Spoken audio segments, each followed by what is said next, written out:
ವಿರಾಮದ ನಂತರ ಸರಳ ವಾಸ್ತು ಕಾರ್ಯಕ್ರಮಕ್ಕೆ ಮತ್ತೊಮ್ಮೆ ಸ್ವಾಗತ. ಗುರುಜಿ, ಇನ್ನೊಂದು ಪ್ರಮುಖವಾದ ಪ್ರಶ್ನೆ ಏನಂತಂದರೆ, ಈಗ ಉದಾಹರಣೆಯಾಗಿ ನೋಡೋದಾದರೆ ಸಾಕಷ್ಟು ಜನ ಪಾರ್ಟ್ನರ್ಶಿಪ್ ಮೂಲಕ ಅಂಗಡಿಯನ್ನು ವ್ಯವಹಾರವನ್ನು ನಡೆಸ್ತಾರೆ. ಇದು ಅಣ್ಣ ತಮ್ಮಂದಿರಾಗಿರ್ಬೋದು, ಫ್ರೆಂಡ್ಸ್ ಆಗಿರ್ಬೋದು, ಅಥವಾ ಅಪ್ಪ ಮಗ ಆಗಿರ್ಬೋದು. ಇಂತಹ ಸಂದರ್ಭದಲ್ಲಿ ತಾವು ಹೇಳೋ ಪ್ರಕಾರ ಅವರವರ ದಿಕ್ಕುಗಳಿಗೆ ಅನುಗುಣವಾಗಿ ವಾಸ್ತು ಬದಲಾಗುತ್ತೆ ಅನ್ನೋ ಥರ ಹೇಳಿದ್ರಿ. ಸೊ ಇಂತಹ ಸಂದರ್ಭದಲ್ಲಿ ಯಾರಿಗೆ ಅನುಗುಣವಾಗುವಂತೆ ನೀವು ಸರಳ ವಾಸ್ತುವನ್ನು ಅಳವಡಿಸ್ತೀರಾ? ಇದು ನೋಡ್ರಿ, ಭಾಳ ಒಳ್ಳೆ ಕ್ವಶನ್ನು. ಜನತೆಗೆ ಇದು ಸಹಿತ ಭಾಳ ಸಲ ಕನ್ಫ್ಯೂಸ್ ಆಗಿರ್ತಿತ್ತು. ಇದ್ರ ಕ್ವಶನ್ಸನ್ನು ಭಾಳ ಸಲ ನಮ್ಮ ಸಂಸ್ಥೆ ಕರೆ ಮಾಡಿದಾಗ ನೀವು ಯಾವ ರೀತಿ ಮಾಡ್ತೀರಿ ಅಂತ ತಿಳ್ಕೊಂಡು ಕೇಳಿದ್ದಿದೆ. ಇಲ್ಲಿ ಒಂದು ಮಾತನ್ನು ಸ್ಪಷ್ಟಪಡಿಸ್ತಾ ಇದ್ದೀನಿ. ಮನೆ ಅಂದರೆ ಒಂದು ಏನೊಂದು ಪಾರ್ಟ್ನರ್ಶಿಪ್ ಮಾಡ್ತಾ ಇದ್ದಾರೆ, ತಂದೆ ಮಗ ಇದ್ದಂತ ತಿಳ್ಕೊಳ್ಳಿ. ತಂದೆಯ ಒಂದು ಪ್ರಮುಖ ಸ್ಥಾನ ಇರುತ್ತೆ ಅಲ್ಲಿ. ತಂದೆ ಹೇಳಿದ್ದನ್ನು ಮಗ ಕೇಳೋದಿರುತ್ತೆ. ತಂದೆಯ ಒಂದು ಆದೇಶದ ಮೇರೆಗೆ ಅದು ನಡೆಯುತ್ತೆ. ಆ ಹೊತ್ತಿನಲ್ಲಿ ತಂದೆಯ ಒಂದು ಡೇಟ್ ಆಫ್ ಬರ್ತದ ಅನುಗುಣವಾಗಿ ನಾವು ಹೋಗಬೇಕಾಗತ್ತೆ. Who is a bread earner ಅಂತ ತಿಳ್ಕೊಂಡು ಈ ಒಂದು ಡೇಟ್ ಆಫ್ ಬರ್ತ್ ಮೇಲೆ ಆ ಮನೆಯ ಮುಖ್ಯ ದ್ವಾರ ಆಗಲಿ ಅಥವಾ ಅಂಗಡಿಯ ಮುಖ್ಯ ದ್ವಾರಗಳಾಗಲಿ ಅದು ಯಾವ ರೀತಿ ಹೋಗುತ್ತೆ ಅಂದರೆ, ಅಲ್ಲಿ ನಡೆಸುವವರು ಒಂದು ಮುಖ್ಯ ಪ್ರಮುಖ ಸ್ಥಾನವನ್ನು ಏನು ಪಡೆದಿರ್ತಾರೆ ಅವ್ರದ್ದು ಅನುಗುಣವಾಗಿ ಅವರ ಡೇಟ್ ಆಫ್ ಬರ್ತ್ ಅನುಗುಣವಾಗಿ ಹೋಗುತ್ತೆ. ಇನ್ನು ತಂದೆ ಮಗ ಇದ್ದಾಗ. ಇನ್ನು ಅಣ್ಣ ತಮ್ಮ ಇದ್ದಾಗ ಹೆಚ್ಚು ಅಣ್ಣಗೆ ಒಂದು ಪ್ರಾಮುಖ್ಯ ಸ್ಥಾನ ಬೇರೆ ಇರುತ್ತೆ. ಅವರ ಒಂದು ಡೇಟ್ ಆಫ್ ಬರ್ತ್, ಯಾಕೆಂದರೆ ತಮ್ಮ ಅದನ್ನು ಅಣ್ಣನಕ್ಕಿಂತ ಓವರ್ರೈಡ್ ಮಾಡುವಂಥದ್ದು ಅಷ್ಟು ಚಾನ್ಸ್ ಇರಲ್ಲ. ಅಂದರೆ ಅಣ್ಣ ಒಂದು ಏನೇ ಡಿಸಿಷನ್ ತೊಗೋತಾನಂದ್ರೂ ಸಹಿತ ಅದಕ್ಕೊಂದು ವ್ಯಾಲ್ಯೂ ಇರುತ್ತೆ. ಅಂದರೆ ಮನೆಯ ಹಿರಿಯನ ಹುಟ್ಟಿದ ದಿನಾಂಕದ ಆಧಾರದ ಮೇಲೆ ಅಳವಡಿಸ್ತೀರಾ? ಇಲ್ಲ, ಮತ್ತೆ ನೀವೊಂದು ಈ ಕ್ವಶನ್ ಕೇಳಿದ್ರಲ್ಲ. ಈಗ ಒಂದೇಳಿ 4 ಮಂದಿ ಅಣ್ತಂಬ್ರಿದ್ದಾರೆ. ಆ ಸಣ್ಣವನ್ನೇ ಮನೆಯನ್ನು ನಡೆಸ್ತಾ ಇದ್ದಾನೆ, 3 ಮಂದಿ ನಡೆಸ್ತಾ ಇಲ್ಲ. 3 ಮಂದಿ ಊಟ ಮಾಡಿ ಅಡ್ಡಾಡ್ಕೋತಾ ಇದ್ದಾರೆ. ಅವನು 4ನೇದವನು ಅಷ್ಟೇ ಭಾಳ ರೆಸ್ಪಾನ್ಸಿಬಲ್ ತೊಗೊಂಡು ಆ ಮನೆಯನ್ನು ನಡೆಸ್ತಾ ಇದ್ದಾನೆ. ಆ ಹೊತ್ತಿನಲ್ಲಿ ಆ ಸಣ್ಣವನ ಮೇಲೆ ಮುಖ್ಯ ದ್ವಾರ ಹೋಗುತ್ತೆ. ಅಂದರೆ ಹಿರಿಯತನ ಅನ್ನೋಕ್ಕಿಂತ ಆ ಮನೆಯನ್ನು ಅಂದರೆ ಏನೋ ಅದನ್ನು ಮನೆಯನ್ನು ನಡೆಸೋರು ಅಂತಾರಲ್ಲ, ಡಿಸಿಷನ್ ತೆಗೆದುಕೊಳ್ಳೋದು ಮತ್ತು ಅವರು ಏನು ಒಂದು ಕೆಲಸವನ್ನು ಮಾಡಿ ಆ ಹೋಲ್ ಫ್ಯಾಮಿಲಿಯನ್ನು ನಡೆಸುವಂಥದ್ದು ಏನಂತಾರೆ, ಅದಕ್ಕೆ ಬ್ರೆಡ್ ಅರ್ನರ್ ಅಂತ ನಾವು ಕರಿತೀವಿ. ಅದು ವ್ಯಕ್ತಿ ಆ ಸಣ್ಣ ತಮ್ಮನಾಗಿರ್ಬೋದು, ದೊಡ್ಡ ಅಣ್ಣನಾಗಿರ್ಬೋದು. ಅದಕ್ಕೆ ದೊಡ್ಡ ಅಣ್ಣನ ಹಿರಿಯವರೇ ಇರಬೇಕಂತಲ್ಲ. ಇವತ್ತು ತಂದೆ ಇದ್ದರು ಬಾಂಬೆಯಲ್ಲಿ. ಈಗ ನಮ್ಮ ತಂದೆಯವರು ತೀರ್ಕೊಂಡು 2 ವರ್ಷ ಆಯಿತು. ತಂದೆಯವರು ನನ್ನ ಜೊತೆ ಬಾಂಬೆದಲ್ಲೇ ಇದ್ದರು.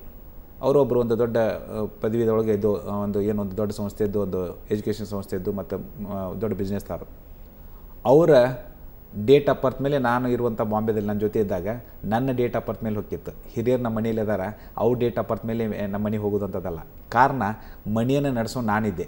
ಈಗ ಅವ್ರು ರಿಟೈರ್ಡ್ ಇದ್ದರು. ತಮ್ಮ ಜೀವನದ ಅಂತಿಮ ಒಂದು ದಿನಗಳನ್ನು ಅವ್ರು ರಿಟೈರ್ಡ್ ಲೈಫ್ ಕರಿತಾಯಿದ್ರು. ಯಾಕಂದ್ರೆ ಏನೇ ಡಿಸಿಷನ್ ತೊಗೊಂಡು ನಾ ತೊಗೋತಿದ್ದೆ, ಏನನ್ನು ಅರ್ನ್ ಮಾಡಿದ್ರೆ ನಾ ಮಾಡ್ಕೊಂಬರ್ತಿದ್ದೆ. ಆವತ್ತಿಗೆ ನನ್ನ ಡೇಟ್ ಆಫ್ ಬರ್ತ್ ಮೇಲೆ ಹೋಗೋದು. ಅದಕ್ಕೆ ಇವತ್ತು ಅಂಗಡಿಯಲ್ಲಿ ಆ ಹಿರಿಯರು ಅನ್ನೋಕ್ಕಿಂತ ಆ ಪ್ರಮುಖ ಸ್ಥಾನವನ್ನು ಯಾರು ತೆಗೆದುಕೊಳ್ತಾರೆ, ಆ ನಡೆಸುವಂಥ ಒಂದು ಪ್ರಮುಖ ಸ್ಥಾನವನ್ನು ಡಿಸಿಷನ್ ತೊಗೊಳ್ಳುವಂಥದ್ದು ಯಾರಿಗೆ ಅರ್ಹತೆ ಇರುತ್ತೆ ಅವ್ರ ಮೇಲೆ ಅದು ಮುಖ್ಯ ದ್ವಾರ ಹೋಗುತ್ತೆ. ಇವತ್ತು ಅಂಗಡಿಯೇ ಇರ್ಬೋದು, ಅಣ್ಣ ತಮ್ಮಂದೇ ಇರ್ಬೋದು, ಅಥವಾ ಅದು ಫ್ರೆಂಡ್ಸ್ ಒಳಗೆ ಪಾರ್ಟ್ನರ್ಸ್ ಇರ್ಬೋದು. ಪಾರ್ಟ್ನರ್ಸ್ ಇದ್ದಾಗೂ ಒಬ್ಬನಿಗೊಂದು ಪ್ರಮುಖ ಸ್ಥಾನ ಇರುತ್ತೆ. ಈಕ್ವಲ್ ಅನ್ನೋಕ್ಕಿಂತ ಅವ್ನು ಏನು ಸ್ಟಾರ್ಟ್ ಮಾಡ್ಬೇಕಾದ್ರೆ ಅವ್ನ ಪರ್ಸೆಂಟೇಜ್ ಜಾಸ್ತಿ ಇರ್ಬೋದು, ಅಥವಾ ಅವನೊಂದು ಡಿಸಿಷನ್ ಮೇಕಿಂಗ್ಗೆ ಜಾಸ್ತಿ ಇರ್ಬೋದು. ಅಂಥದ್ರೊಳಗೆ ಅವ್ರಿಗೆ ನಾವು ಮಹತ್ವವನ್ನು ಕೊಡಬೇಕಾಗತ್ತೆ. ಮತ್ತು ಉಳಿದವ್ರಿಗಿಲ್ಲ ಅಂತಿಲ್ಲ, ಉಳಿದವ್ರಿಗೂ ಸಹಿತ ಅದನ್ನು ಕಂಪೆನ್ಸೇಟ್ ಕೊಟ್ಟು ಅವ್ರು ಕೂತ್ಕೊಳ್ಳೋ ಹೊತ್ತಿನಾಗ ಯಾವ ದಿಕ್ಕಿಗೆ ಕೂತ್ಬೇಕು, ಇವ್ರು ಯಾಕೆ ದಿಕ್ಕಿಗೆ ಕೂತ್ಕೊಂಡು ಕೆಲಸ ಮಾಡಬೇಕು, ಇವನ್ನೆಲ್ಲ ನಾವು ಅದನ್ನು ಸರಳ ವಾಸ್ತುವಿನಲ್ಲಿ ಅಳವಡಿಸಿದಾಗ ಇವ್ರಿಗೂ ಒಳ್ಳೆ ರಿಸಲ್ಟ್ ಬರುತ್ತೆ, ಅವ್ರಿಗೂ ಒಳ್ಳೆ ರಿಸಲ್ಟ್ ಬರುತ್ತೆ. ಅಂದ್ರೊಳಗೆ 2 ಮಾತಿಲ್ಲ. ಓಕೆ ಗುರುಜಿ, ಇನ್ನಷ್ಟು ಮಾತಾಡೋದಕ್ಕಿಂತ ಮುಂಚೆ ಒಬ್ರು ಕಾಲರ್ ಹೇಳಿದ್ದಾರೆ, ಮಾತಾಡೋಣ. ಭಟ್ಕಳದಿಂದ ಸುರೇಶ್ ಕರೆ ಮಾಡಿದ್ದಾರೆ. ಹೇಳಿ ಸುರೇಶ್, ನಿಮ್ಮ ಹುಟ್ಟಿದ ದಿನಾಂಕ ಏನು? 6/12/65. 6/12/65. ಓಕೆ ಸುರೇಶ್, ಗುರುಜಿ ಇದ್ದಾರೆ, ಮಾತಾಡಿ. ಹಾಂ, ನಮಸ್ಕಾರ ರೀ. ತಮ್ಮ ಒಂದು ಡೇಟ್ ಆಫ್ ಬರ್ತ್ ಪ್ರಕಾರ ಸೌತ್ ವೆಸ್ಟ್ ನೈಋತ್ಯ ಅನ್ನೋದು ಅತಿ ಒಳ್ಳೆ ದಿಕ್ಕು ರೀ. ಆಮೇಲೆ ಪಶ್ಚಿಮ ಅನ್ನೋದು ಒಳ್ಳೆ ದಿಕ್ಕು. ತಾವು ಎಂದೂ ಐತಲ್ಲ, ಉತ್ತರ ಆಗಲಿ ಪೂರ್ವ ಆಗಲಿ ಆ ಒಂದು ದಿಕ್ಕನ್ನು ಎಂದೂ ನೀವು ಫಾಲೋ ಮಾಡಬಾರ್ದು. ಎದಕ್ಕಂದ್ರಿ, ಉತ್ತರ ಪೂರ್ವ ನಿಮ್ಮ ಪಾಲಿಗೆ ಕೆಟ್ಟದೊಳಗೆ ಕೆಟ್ಟ ದಿಕ್ಕು. ಇವತ್ತು ಏನಾಗುತ್ತೆ, ತಮ್ಮಂಥವ್ರಿಗೆ ಗೊತ್ತಿರಲಾರ್ದಂಥದ್ದಾಗನ ಈ ಒಂದು ಊರಲ್ಲಿ ಇಲ್ಲ ನಾವು ಉತ್ತರಕ್ಕೆ ಮನೆ ಇದ್ದದ್ದು ಪೂರ್ವಕ್ಕೆ ಒಳ್ಳೆದಾಗತ್ತೆ ಅಂತ ತಿಳ್ಕೊಂಡು ನೀವೇನೋ ಒಂದು ಕಲ್ಪನೆ ಮೇಲೆ ತೆಗೆದುಕೊಳ್ತೀರಿ. ಅದು ಕಲ್ಪನೆ ಅನ್ನೋಕ್ಕಿಂತ ಅದು ಬುಕ್ಕದಲ್ಲಿ ಆ ರೀತಿ ಬರ್ಕೊಂಡಿದ್ದಾರೆ, ಜನನೂ ಆ ರೀತಿ ಸಂದೇಶವನ್ನು ನೀಡ್ತಾ ಇದ್ದಾರೆ, ಆ ರೀತಿ ತಿಳುವಳಿಕೆ ನೀಡೋದ್ರಿಂದ ತೊಗೊಂಡಿರ್ತೀರಿ. ಅದಕ್ಕೆ ಇವತ್ತು ಉತ್ತರ ಹೌದು ಇಲ್ರಿ. ಈಗ ತಮ್ಮ ಮನೆ ಬಾಗ್ಲ ಯಾವ ಕಡೆ ಇದೆ ಹೇಳ್ರಿ? ನಮ್ದು ಬಾಡಿಗೆ ಮನೆ ನಾವು ಉತ್ತರ ದಿಕ್ಕಿನ ಇದೆ ನೋಡ್ರಿ. ಉತ್ತರ ದಿಕ್ಕು ಅಂದ್ರೆ ಏನಾಗುತ್ತೆ ಗೊತ್ತಾ, -80% ನಿಮ್ಮದು ಕೆಟ್ಟ ದಿಕ್ಕದು. ಇದರಿಂದ ಏನಾಗುತ್ತೆ ಅಂದ್ರೆ ಒಂದು ಕುಟುಂಬದಲ್ಲಿ ಕಲಹ ಉಂಟಾಗಲಿಕ್ಕೆ ಕಾರಣ ಮಾಡುತ್ತೆ ಅದು ಉತ್ತರ ದಿಕ್ಕು. ಆಮೇಲೆ ಒಂದು ಹೆಲ್ತ್ದಲ್ಲಿ ಇಫೆಕ್ಟ್ ಕೊಡುತ್ತೆ.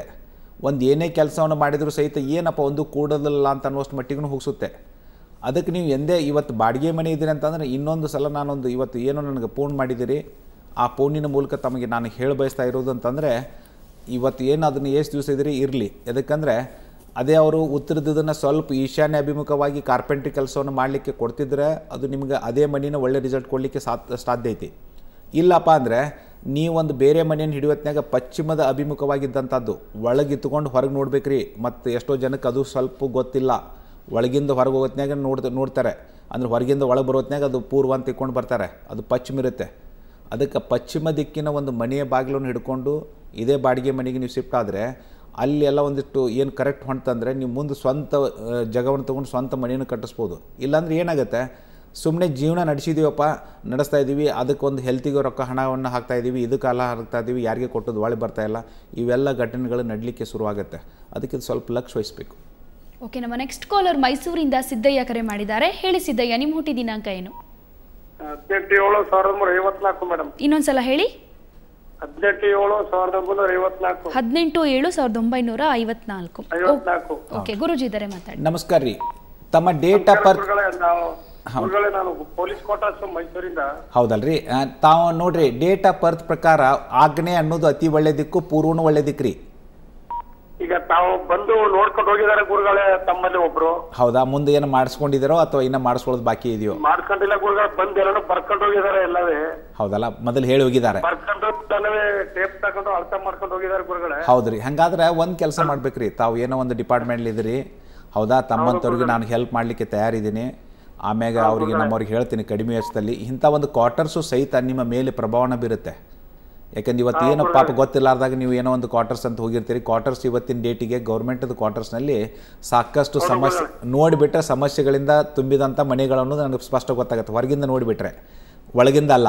ಯಾಕಂದ್ರೆ ಆ ಒಂದು ಟೈಮಲ್ಲಿ ಅವ್ರು ಏನೋ ಕಟ್ಟಿಸಿದ್ದಾರೆ, ಕಟ್ಟಿ ಮುಗಿಸ್ಬಿಟ್ಟಿದ್ದಾರೆ. ಪಾಪ ಹೋಗಿ ಯಾರು ಇರ್ತಾರಲ್ಲ ಅವರಿಗೆ ಅದು ತೊಂದರೆದಾಯಕವಾದಂಥದ್ದು 100ಕ್ಕೆ 100 ಸತ್ಯವಾದಂಥದ್ದು. ಯಾಕಂದ್ರೆ ಒಂದು ಕ್ವಾರ್ಟರ್ಸ್ ಅಲ್ಲ, ನಾವು ಸಾವಿರಾರು ಕ್ವಾರ್ಟರ್ಸ್ಗಳನ್ನು ಗೌರ್ಮೆಂಟ್ ಕಟ್ಟಿದಂಥ ಕ್ವಾರ್ಟರ್ಸ್ಗಳನ್ನು ನೋಡಿದ್ದೀವಿ. ಅದಕ್ಕೆ ಇವತ್ತು ಏನು ನಮ್ಮವ್ರು ಬಂದು ಮೇಜರ್ಮೆಂಟ್ ತೊಗೊಂಡು ಅದನ್ನೊಂದು ಪ್ಲ್ಯಾನ್ ತೊಗೊಂಡು ಹೋಗಿದ್ದಾರೆ, ಸಮಸ್ಯೆಗಳನ್ನು ಹೇಳಿದ್ದಾರೆ. ಅದಕ್ಕೆ ಪರಿಹಾರವನ್ನು ಸರಳವಾದ ಉಪಾಯನ ಹೇಳ್ತಾರೆ. ಅದೇ ಕ್ವಾರ್ಟರ್ಸಲ್ಲಿ ಏನು ಅದನ್ನು ಹೊಡಿಬೇಕಾಗಿಲ್ಲ, ಏನು ಮಾಡಬೇಕಾಗಿಲ್ಲ. ಅಂದರೆ ನಿಮ್ಮ ಒಂದು ದಿನಗಳು ಏನಿರುತ್ತೆ, ನಿಮ್ಮ ಮನೆಯಲ್ಲಿರುವಂಥ ಕುಟುಂಬದ್ದು, ಮಕ್ಕಳದ್ದು ಒಳ್ಳೆಯ ಒಂದು ಬೆಳವಣಿಗೆಗೆ ಕಾರಣವಾಗುತ್ತೆ.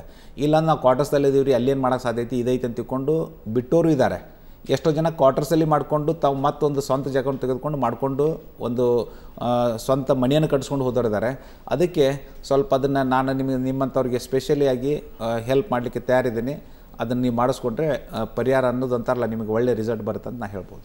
ಓಕೆ ಗುರುಜಿ, ವಿರಾಮದ ಸಮಯ. ಸೊ ಇನ್ನಷ್ಟು ಕಾಲರ್ ಜೊತೆ ಆಮೇಲೆ ಮಾತನಾಡೋಣ.